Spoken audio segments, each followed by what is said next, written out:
What is going on today, guys? How is it going? I was thinking about something this weekend, and very short video. I remember this from sports. When I was around a good player, just a good player, they would always have to tell me how good they were. They'd tell me about the plays they had over the weekend in a pickup game. They'd have to tell me how good they performed.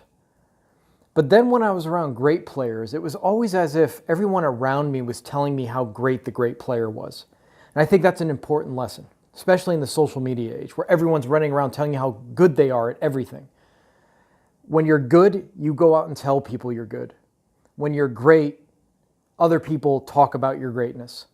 There's not as much egocentricity involved in greatness. There's a humility in greatness too, because just because you're great at something doesn't mean you're immediately recognized for it. It may take time. You have to be humble. It doesn't mean that you hide away. You don't have a Van Gogh complex. That's what I call it in the Killer Instinct program. A lot of people who aren't great at something, who are just sort of good, they develop a Van Gogh complex. Van Gogh had sold one painting in his life. And then we all know Van Gogh now, and his paintings are worth hundreds of millions of dollars. But some people think my greatness just isn't recognized. That's not what we're talking about. We're not, you don't want to go hide away and just think people aren't recognizing your greatness.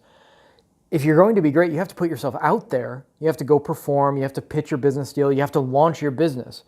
But if you're truly great, the interviewers are going to call you and want to interview you.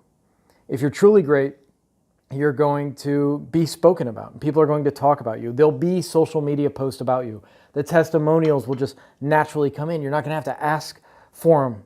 You're not going to have to go out and tell people how good you are. When you're great, people talk about you. When you're good, you talk about yourself.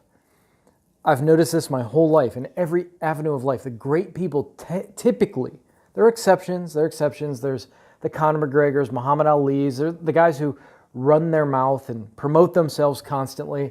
I've always been turned off by that, quite honestly. I don't mind retaliatory comebacks when someone's attacking you, if you have to come back and say something. But for the most part, the great people I've always admired, it's as if their greatness is reflected back to them necessarily. People will talk about greatness. They don't talk about good. They talk about great. Good people talk about themselves. Great people let other people talk about their greatness. So just a short video. Consider that in this age of social media where everyone, almost everyone, is trying to build themselves up, probably just because they're good and not great.